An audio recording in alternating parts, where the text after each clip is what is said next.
추미애 법무부 장관의 아들의 탈영 의혹에 대해 처음으로 증언 녹취록이 공개되었습니다. 추미애 장관에 대한 검찰 조사가 불가피해졌습니다.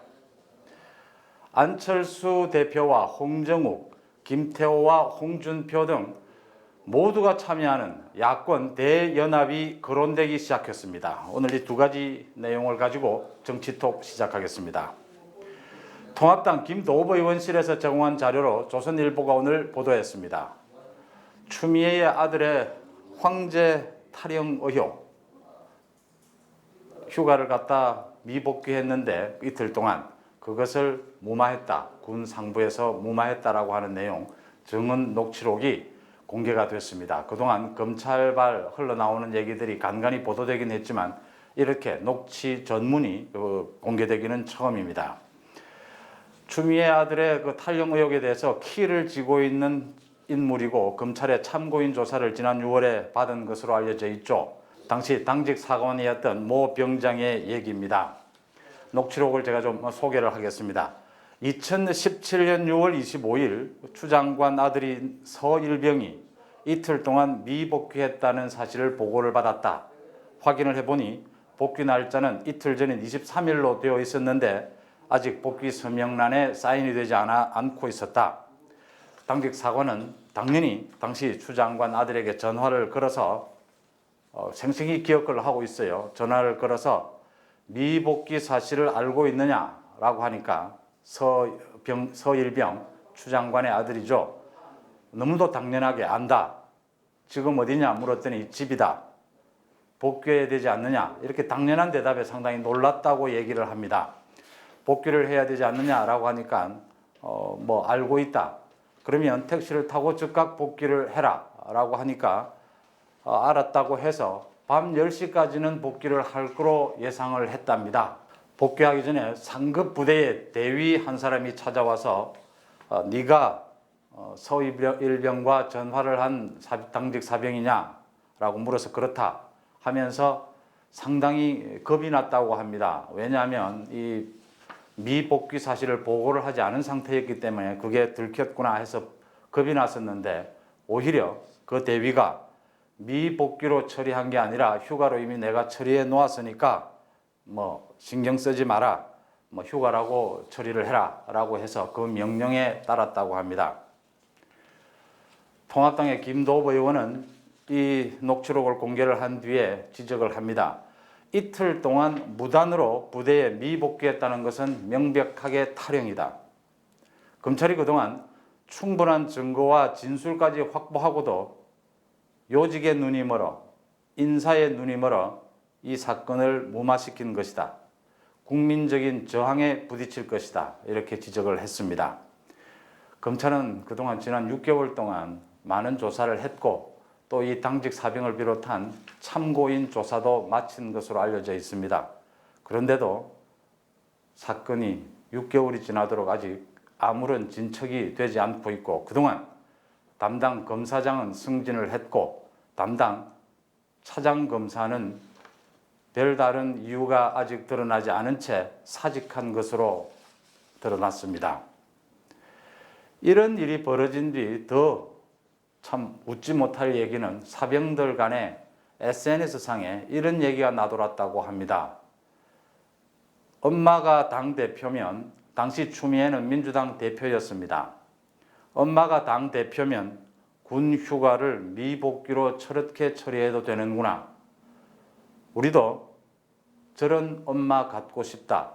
병사들 사이에서 이런 SNS상으로 이런 대화를 나누었다고 합니다. 이 얘기를 듣는 군대에 아들을 보낸 또 딸을 보낸 많은 엄마들이 가슴이 찢어지지 않을까 이렇게 생각이 듭니다. 우리 엄마도 추미애였으면 좋겠다. 자, 이게 오랫동안 국회 법사위에서 문제가 됐죠. 야당 의원들이 사실을 밝혀라라고 지적을 할 때 추미애의 답변은 언제나 우리 아들은 건드리지 마라. 당장 수사하라. 검은 유착이다. 장관 흔들기냐. 소설 쓰기다. 이런 답변을 했습니다. 사실관계에 대한 확인만 해주면 될 일을, 끝날 일을 이렇게 화부터 냅니다. 경험이 있으신, 연륜이 있으신 어르신들은 대부분 알죠. 이런 답변이 나올 때는, 사실관계 확인보다 이런 답변이 나올 때는 그 답변에 문제가 있다는 걸 눈치를 채게 됩니다. 추미애는 또 이런 말을 했습니다. 아들이 많이 아파서 군대를 안 가도 될 것을 군대를 갔다. 그래서 가슴이 더 아프다. 그것과 이 탈영 미복귀 문제와 무슨 상관이 있죠? 내 아들은 건드리지 마라. 그럼 누구 아들은 건드려도 됩니까? 야당이 아닙니다. 민주당 소병철 의원마저 나서서 이런 지적을 합니다. 장관 본인이 억울해도 수사 중인 사건에 대해 억울하다고 계속 얘기를 하면 일선 검사들이 영향을 받을 수밖에 없지 않느냐, 자제하라, 이렇게 얘기를 했습니다. 오죽했으면 이랬겠습니까? 추미애가 문재인 정부의 엑스맨이라고 하는 얘기까지 나돌고 있습니다. 추미애가 문재인 정부의 엑스맨이든 아니든요, 추미애가 문재인 정부를 망치고 있든 망치고 있지 않든요, 이런 사실들, 이런 내용들이 공개되면서 받게 될 국민들의 상처, 청와대는 침묵하고 있습니다.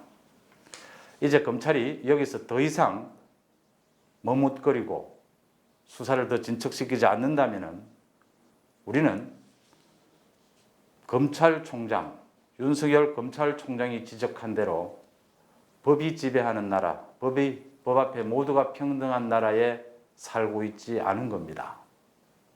추미애와 아들에 대한 검찰 수사, 기소 불가피해졌습니다. 다음, 서울과 부산시장 보궐선거 또 대선 이제 코앞으로 다가오면서 야권 대연대, 야권 통합이 본격 거론되기 시작했습니다. 통합당 주호영 원내대표가 사실 오늘 처음은 아닙니다. 그동안 여러 차례 이런 얘기를 밝혔죠. 오늘 한 방송에서 서울시장 보궐선거를 일단 사례를 들면서 야권 통합 경선이 필요하다. 안철수 국민의당 대표가 참여했으면 좋겠다. 이제 우리의 준비는, 뜻은 명확하니까 안철수의 의지에 달렸다. 이런 얘기를 했습니다. 주호영은 또 이번 보궐선거뿐 아니라 대선 후보로도 통합된 경선을 치른다면 가리지 않겠다. 또 당대당 통합도 피하지 않겠다. 모든 걸 다 열어놨습니다. 주호영 대표는 또 이어서 안철수 대표가 그동안 문재인 정부의 실정에 대해서 아주 날카롭게 각을 세우고 있다는 점을 반갑게 생각한다. 소위 야권 연대를 통해서 반문재인 전선을 구축할 수 있지 않느냐, 이런 얘기입니다. 특히 통합당에는 지금 현재 당내에 유력한 대선 주자가 없는 실정입니다.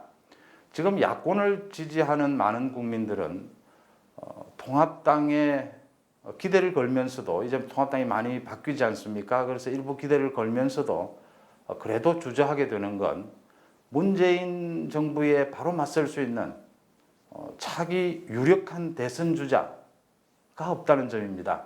자기 대선 주자가, 유력한 대선 주자가 없으면요, 리더십을 제대로 발휘할 수가 없고 집권에 신뢰감을 주지 못하기 때문에 중도층이나 또 보수층이나 누구에게나 사실은 믿음을 주기가 힘든 거죠. 여기에는 여러 가지가 있습니다. 지금 통합당이 미스터 트롯 방식으로 후보들을 경선해 보는 방법을 연구를 하고 있고요.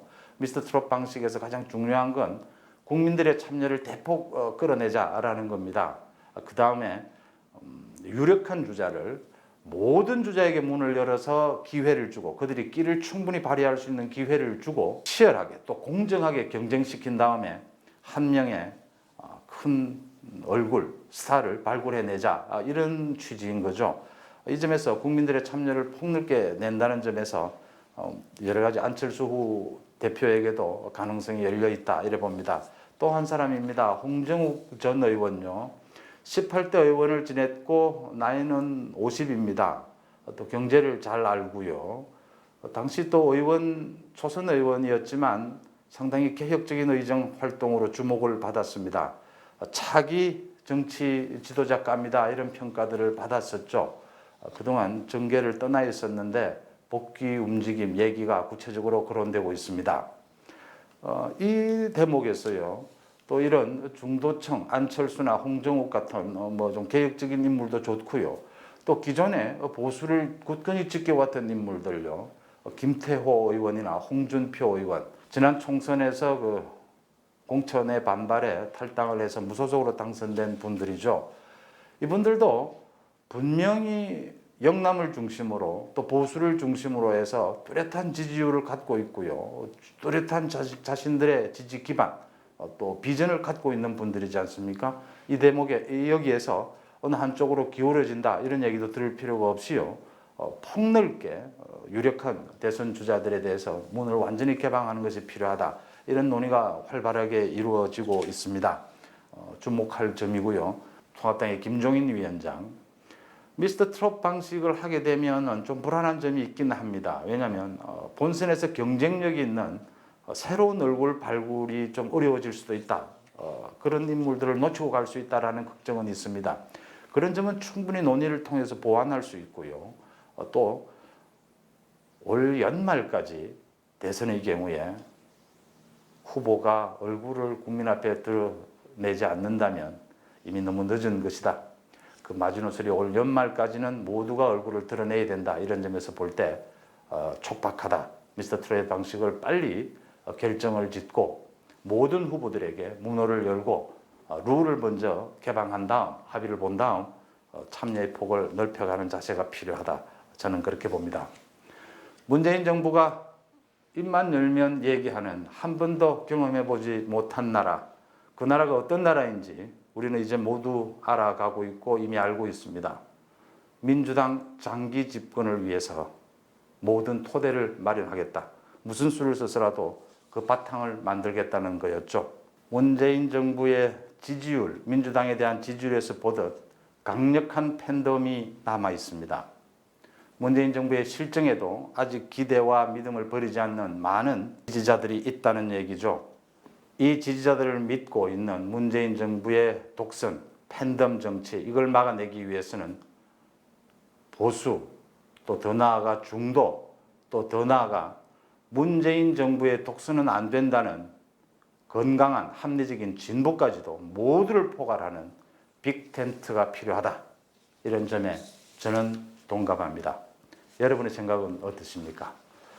오늘의 정치톡 여기서 마치겠습니다. 고맙습니다.